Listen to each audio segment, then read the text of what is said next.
उसकी हम सब अब विश्राम की ओर जा रहा है। व्यासपीठ पर आसीन हमारे संत सदैव बापू जी महाराज जो कि सौराष्ट्र से यहाँ पर पधारे हैं, उससे प्रार्थना के आगे वचन के साथ आज के सत्र को विराम दें। जय श्री जय श्री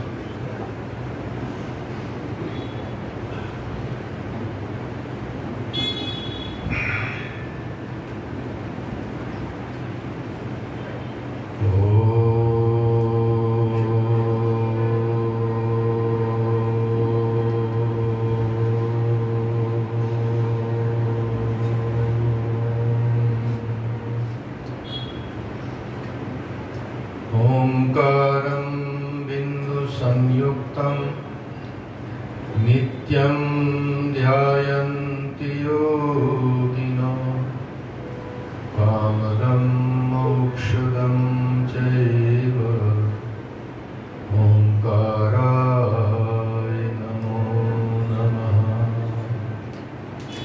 ॐ अज्ञानतिमिरन्धस्य ज्ञानाञ्जनशलाकया चक्षुरुन्मीलितं येन तस्मै श्रीगुरुवे नमः। हे सृष्टिस्थितिपालक प्रभुवन् हे नाथ मायाधिप हे गोवर्धन कंदरालय विभो मां पाहि सर्वेश्वर। अंगे तु वामे वृषभानुजा मुदा विराजमानामनुरूप सौभगां सखीं सहस्रे परिसेवितां सदा स्मरेम देवीं सकलेष्टकामदाम्। सर्वमंगलमांगल्ये शिवे सर्वार्थसाधिके शरण्ये त्र्यंबके गौरी नारायणी नमोस्तुते। सर्वस्वरूपे सर्वेशे सर्वशक्ति समन्विते भयाभयस्त्राहिनो देवी दुर्गे देवी नमोस्तुते। दुर्गे देवी नमोस्तुते। बोलिए सच्चिदानंद भगवान की जय। माँ कालिका भवानी मात की जय। परम पूज्य श्री बाल योगी जी महाराज की जय। 2 मिनट के लिए आइए हरिनाम का आश्रय करके वाणी को पावन करें। जय राधे गोविंद गोविंद गोपाल नंद राधे गोविंद गोविंद गोपाल नंद राधे गोविंद गोविंद गोपाल नंद राधे गोविंद गोविंद गोपाल नंद गोपाल नंद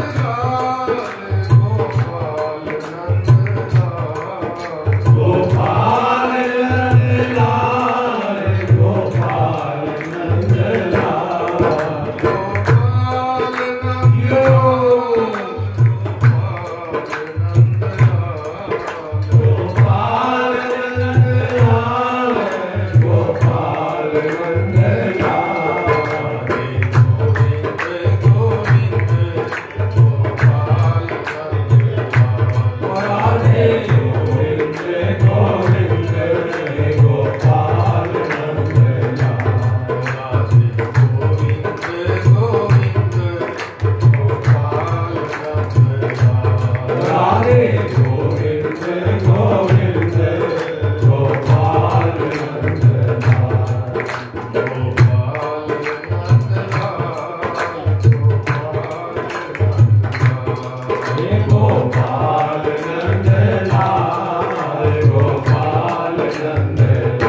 गोपाल नंदलाल गोपाल नंदलाल सच्चिदानंद भगवान की जय।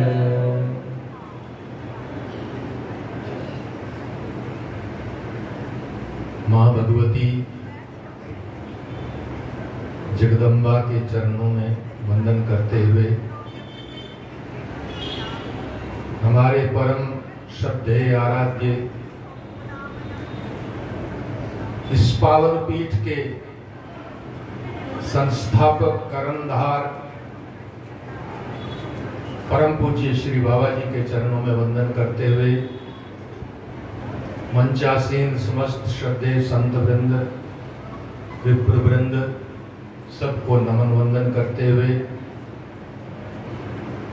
आप सभी बाबा जी के लाडले प्यारे भक्त महानुभाव एवं मातृशक्ति को जय श्री कृष्ण। जय श्री कृष्ण। महाराज जी की कृपा से अनेक वर्षों से इस बगीचे में बैठकर हम इस वार्षिक महोत्सव को मनाते हैं।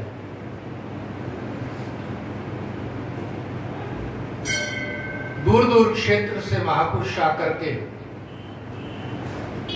हमें अपने विचारों के द्वारा अपने सत्संग के द्वारा जागृत करने की चेष्टा करते हैं।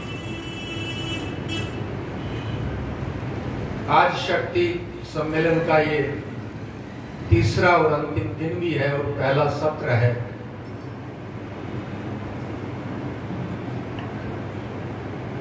वो सत्ता हमारे भीतर ही है, वो सर्व रूप में है, वो निर्गुण निराकार परासत्ता जो है। यदि हमारी साधना उत्कृष्ट हो तो सगुण साकार रूप लेकर के प्रकट हो जाती है। भगवान ने गीता में जिस समय भगवान अर्जुन को उपदेश दे रहे हैं और भगवान ने अपने अवतार का कारण बताया कि मुख्य कारण मेरा धरती के ऊपर आने का क्या है।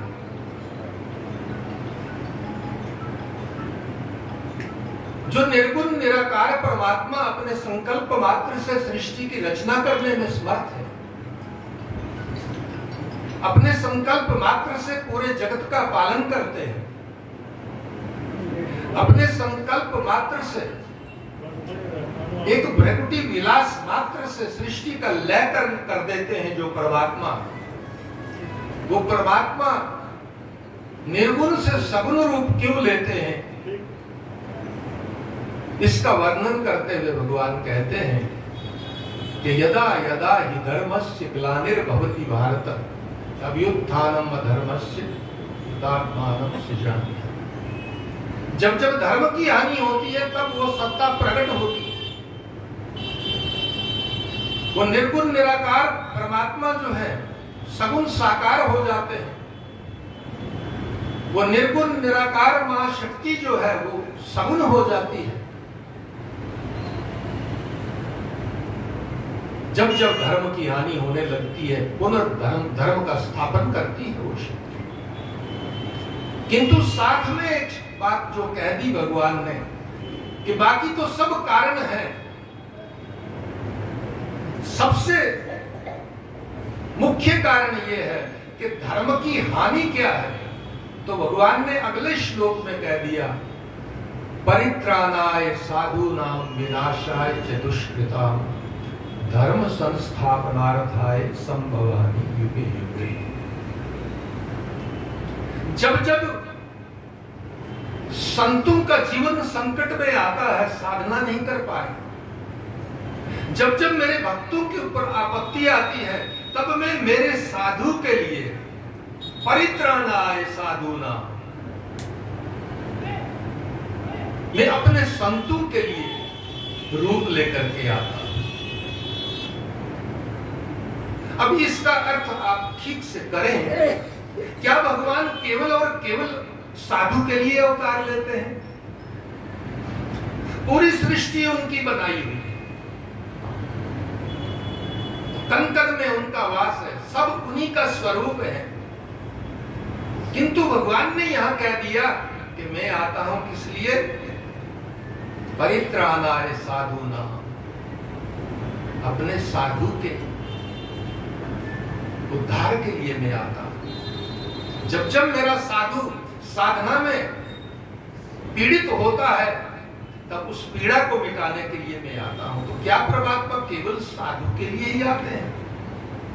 नहीं नहीं, भगवान का कहने का आशय है, यहां पर साधु को इंगित करते हुए भगवान ये कहना चाहते हैं कि ये जो साधु जन है इनके लिए मैं इसलिए आता हूं कि इनके अंदर बड़े अद्भुत 6 गुण होते हैं।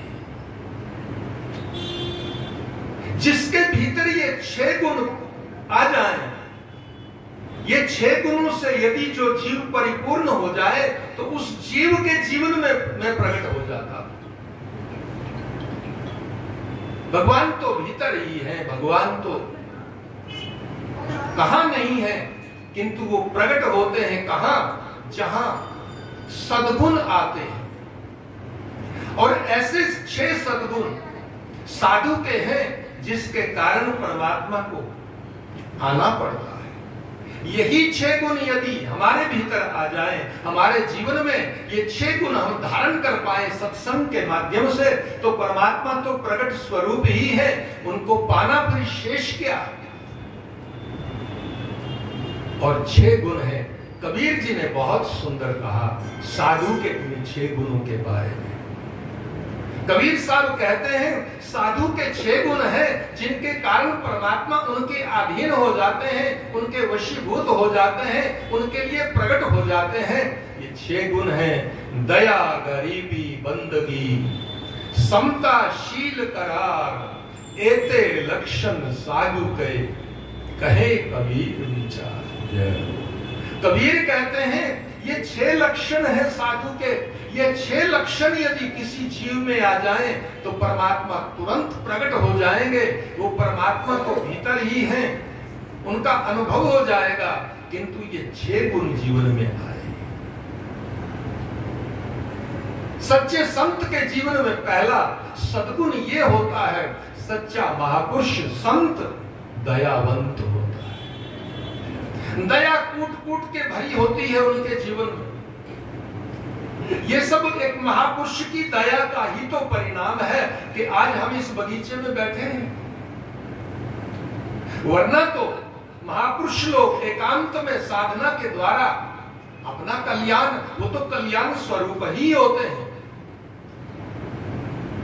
किंतु जगत के कल्याण के लिए महापुरुष दयावंत बनकर अपनी करुणा बरसाते हैं ताकि समस्त जीवों का कल्याण हो जाए। तो पहला लक्षण महापुरुषों का होता है दया। साधु जैसी दया कोई नहीं कर सकता। साधु इतना दयावंत होता है कि यदि किसी के दुख को दूर करने के लिए अपनी मर्यादा भी तोड़नी पड़ जाए तो कई बार अपनी मर्यादा तोड़ देगा, लेकिन सामने वाले का किसी का अहित ना हो, किसी का अकल्याण ना हो, ये साधु कभी सहन नहीं कर सकता। इसीलिए ऐसे दयावंत साधु संत के लिए भगवान उनके पीछे पीछे चलते हैं। साधु जैसी दया कौन करेगा? मैं अक्सर कहता हूं, एक मुस्लिम फकीर बाबा फरीद, बड़ा नाम अपने काल का, साधु किसी वेश में हो, किसी रूप में हो, किसी अवस्था में हो, किसी संप्रदाय का हो, किसी मत को मानने वाला हो, साधु बस साधु होता है, वो दया की खान होता है। कहते हैं बाबा फरीद एक बार घूम रहे, घूमते घूमते दिल्ली पहुंचे। उस जमाने में आज से 400-500 साल पहले तो दिल्ली छोटा सा रहा होगा। पवित्र फकीरी दिल्ली में आए, लोग दर्शन को निकलते हैं, बार बार भीड़ लगती है बाबा फरीद के दर्शन।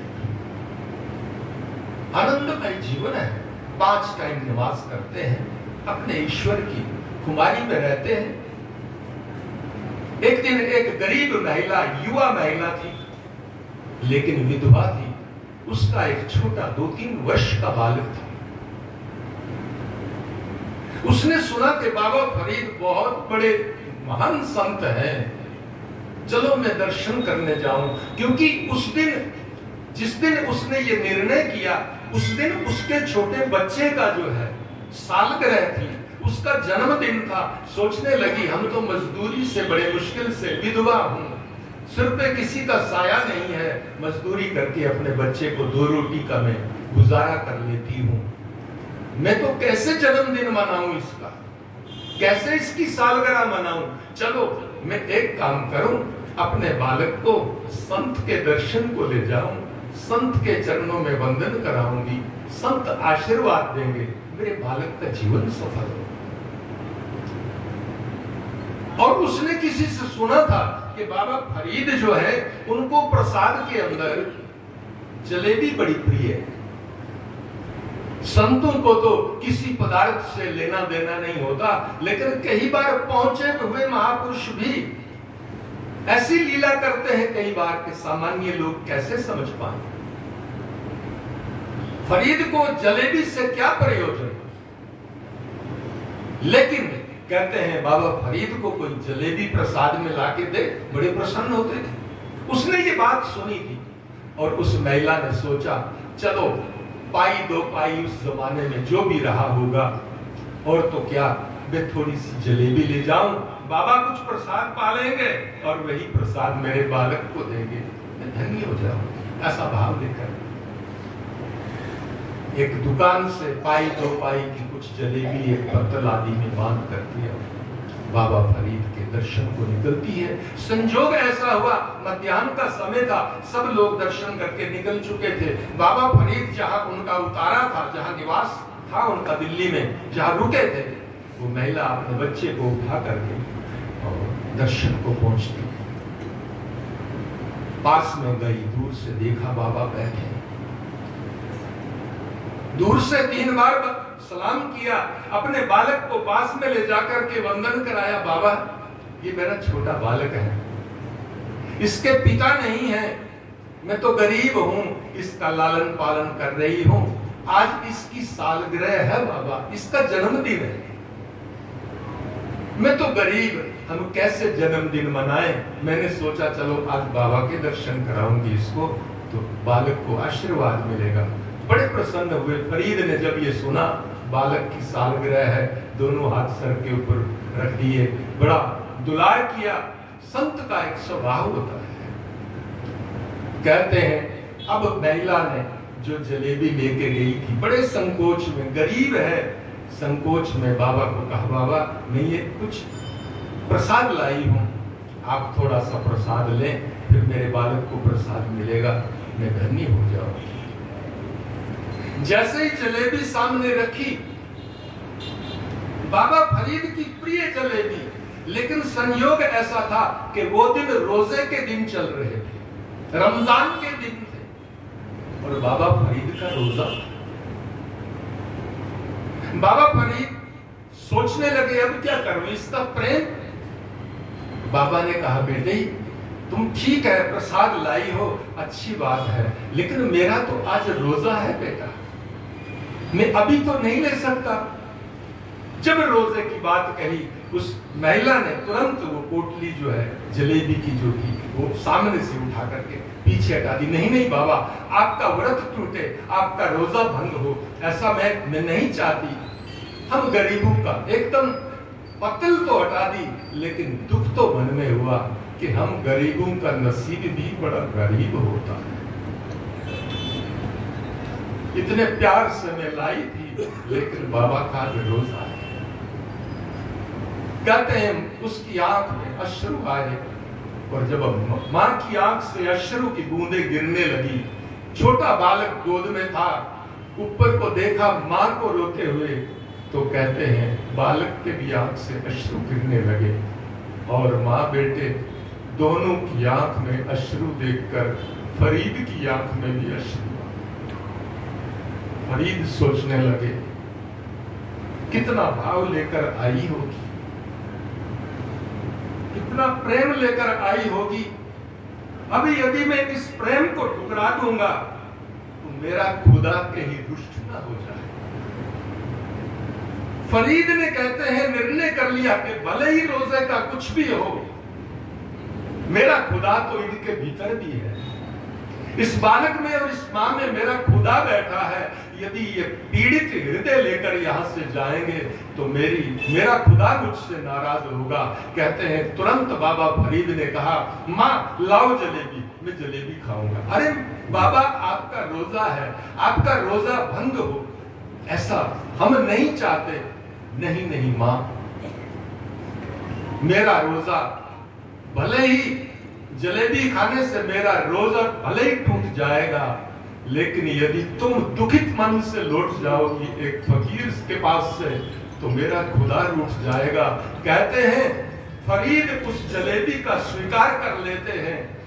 इतनी दया, इतनी करुणा साधु के जीवन में होती है कि दूसरे के सुख के लिए, दूसरे के कल्याण के लिए, दूसरे के ऊपर ऐसी करुणा होती है उनकी कि वो अपने नियम को भले ही तोड़ दे, टूट जाए। वो तो समर्थ पुरुष होते हैं, उनका क्या नियम, ऐसी दया साधु में होती है। तो साधु का पहला लक्षण है दया।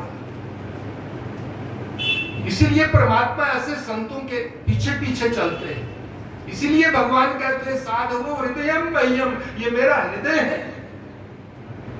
दूसरा लक्षण है दया, गरीबी, बंदगी। कबीर कहते हैं दूसरा साधु का लक्षण है गरीबी। गरीबी का अर्थ कबीर के शब्दों में ये नहीं कि साधु के पास कोई पदार्थ की कमी है या किसी वस्तु या पदार्थ से वो गरीब है, नहीं। कबीर कहना चाहते हैं साधु सदैव गरीब क्यों है?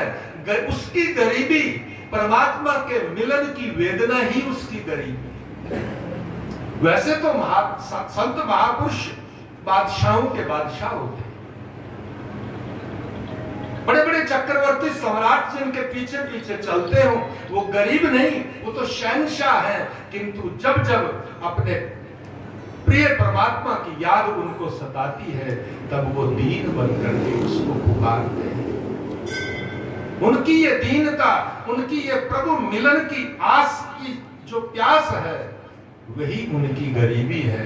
सच्चा संत जो है परमात्मा के सतत मिलन के लिए दीन बना रहता है। तीसरा लक्षण महापुरुष का है बंदगी, यानी परमात्मा की उपासना। संत सतत परमात्मा की बंदगी में रहता है, उसकी प्रत्येक क्रिया बंदगी है, उसके श्वास श्वास में प्रभु का नाम चलता है, उसकी प्रत्येक क्रिया ही उसकी पूजा और बंदगी है। सच्चा संत सतत बंदगी रत रहता है और समाज को उस बंदगी के मार्ग में, उस परमात्मा की उपासना के मार्ग में लगाता है। यही तो करुणा है महापुरुषों की। तो तीसरा लक्षण है संतों का स्वयं बंदगी रत रहना, स्वयं उपासना रत रहना और समाज को उस प्रभु की उपासना में लगा देना। चौथा लक्षण है समता। सच्चे महापुरुष समतावान होते हैं। उनकी दृष्टि में कोई भेद नहीं होता, उनकी दृष्टि में कोई छोटा बड़ा नहीं होता, उनकी दृष्टि में कोई ऊंच नीच नहीं होता। दया, गरीबी, बंदगी, समता,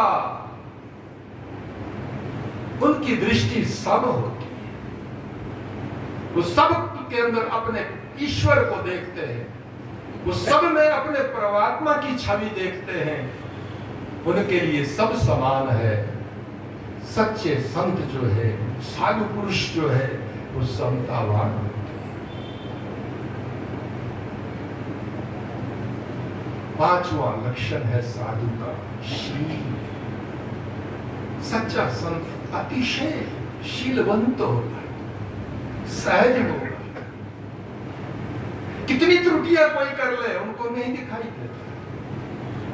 आपने अनुभव किया है बाबा जी के सामने, इतने वर्षों से आप अनुभव करते आए हैं, कितनी भूलें होती हैं, कितनी चूक होती है। कभी किसी के ऊपर कोप किया? उनके समझाने का ढंग, आप सब अनुभवी हैं, जानते हैं, मुस्कुरा देते, कोई बात हो गई मुस्कुरा देते। मैं तो अक्सर किसी कार्यक्रम में भी आता था तो लगभग मेरे पास में बैठे, कोई बात हुई, कुछ हुआ, सहज शील मुस्कुरा देना। सच्चे महापुरुष शीलवंत होते हैं। शीलता बड़ा अद्भुत गुण है। शील बहुत बड़ा गुण है। शील के लिए तो हमारे शास्त्रों में कहा है, इस लोक में नहीं परलोक तक, विदेशेषु धनम विद्या व्यसनेषु धनम मति परलोके धनम धर्मा शीलम सर्वत्र वैधनम। विदेश के अंदर यदि कोई व्यक्ति हो, उसके पास कोई हुनर हो, विद्या हो, तो वो हार नहीं खाएगा। कोई संकट का अवसर आ जाए और विवेकवान बुद्धि उसके पास है तो वो अपना मार्ग निकाल लेगा। परलोक के अंदर केवल धर्म, यदि जो हम करते हैं धर्म कार्य, वो धर्म ही साथ देगा। लेकिन शीलता एक ऐसा धन है जो इस लोक और परलोक दोनों में काम देता है। शास्त्र कहता है, विदेशेषु धनम विद्या व्यसनेषु धनम मति परलोके धनम धर्म शीलम सर्वत्र वैधनम। तो पांचवा लक्षण संतों का, महापुरुषों का है, वो शीलवंत होते हैं। अंतिम लक्षण है दया, गरीबी, बंदगी, समता, शील, करार। करार शब्द का अर्थ है आनंद। सच्चे महापुरुष आनंद स्वरूप होते हैं। वो प्रत्येक स्थिति में आनंद में रहते हैं। वो स्वयं आनंद स्वरूप ही है।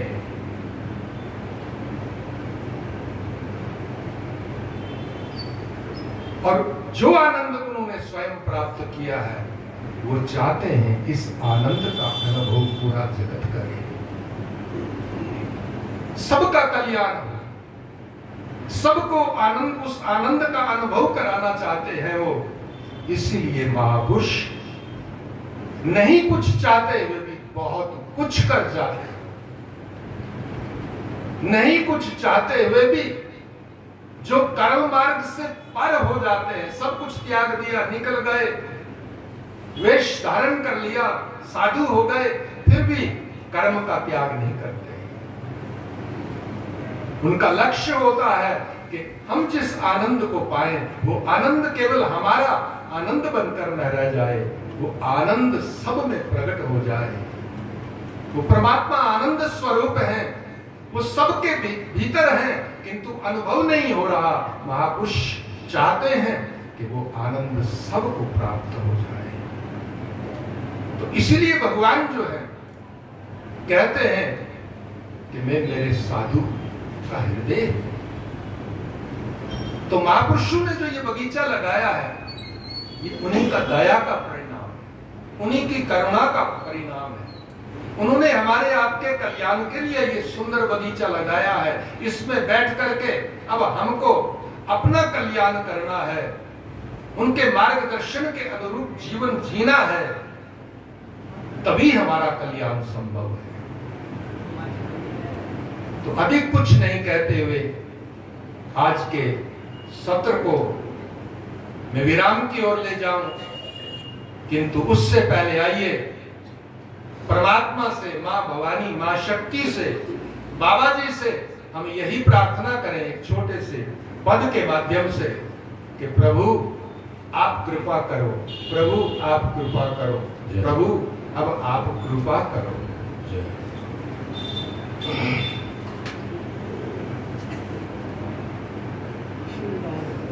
हे प्रभु, मैं आपकी शरण में हूं, अब आप कृपा करो। यहाँ पर तो सभी स्वरूप है, माँ भगवती का स्वरूप है, यहाँ पर राधा कृष्ण जुगल सरकार हैं, यहाँ भोले बाबा हैं, यहाँ हनुमान जी हैं, यहाँ कौन नहीं है। इसलिए आइए प्यारा सा भजन सुर दीजिए, जरा काली काली सुर दीजिए, सुर।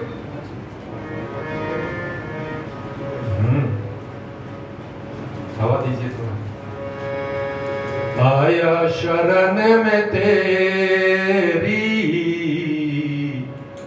घनश्याम मुरली वाले, आया शरण में तेरी घनश्याम मुरली वाले, आया शरण में तेरी घनश्याम मुरली वाले, आया शरण में तेरी घनश्याम मुरली वाले। शब्दों को सुने और पीछे से सब दोहराएं। आया शरण में तेरी घनश्याम मुरली वाले, आया शरण में तेरी घनश्याम मुरली वाले। हमारे राष्ट्र के बड़े प्रसिद्ध संत हुए श्री बिंदु जी महाराज, बड़े महान कथाकार हुए मानस के। उनका ये सुंदर पद है, भाव से सुनिए, पीछे से जाइए। दुनिया की आफतों से करके कृपा बचा ले, दुनिया की आफतों से करके कृपा बचा ले, आया शरण में तेरी घनश्याम मुरली वाले, आया शरण में तेरी घनश्याम मुरली वाले। उम्मीद है कि उन पर तेरी नजर न होगी, उम्मीद है कि उन पर तेरी नजर न होगी, मदमोह के नशे में जो खेल खेल डाले, मदमोह के नशे में जो खेल खेल डाले, आया शरण में घनश्याम मुरली वाले, आया शरण में तेरी घनश्याम मुरली वाले। बनती हुई किसी की लाखों बिगाड़ते हैं, बनती हुई किसी की लाखों बिगाड़ते हैं, ऐसा है एक तू ही बिगड़ी हुई बना ले, ऐसा है एक तू ही बिगड़ी हुई बना ले, आया शरण में तेरी गोविंद घनश्याम मुरली वाले, आया शरण में तेरी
सर्वे सन्तु निरामया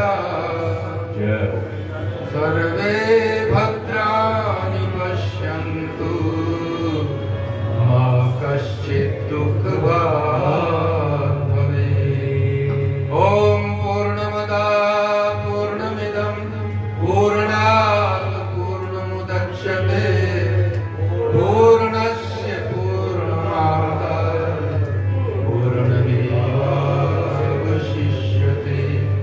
ॐ शान्तिः शान्तिः शान्तिः। तो आज ये शक्ति सम्मेलन का तृतीय दिवस है, अंतिम सत्र, संध्याकालीन इस शक्ति सम्मेलन का अंतिम सत्र है। समय का थोड़ा सा ध्यान रखें, लेट हो जाते हैं उसका परिणाम ये होता है कि जिन संतों का, महापुरुषों का हमको सत्संग का लाभ लेना होता है वो उस रूप में हम ले नहीं पाते। इसलिए समय का थोड़ा संध्याकालीन सत्र के लिए आप सब लोग ध्यान रखें, समय से आए, समय से कार्यक्रम का प्रारंभ हो ताकि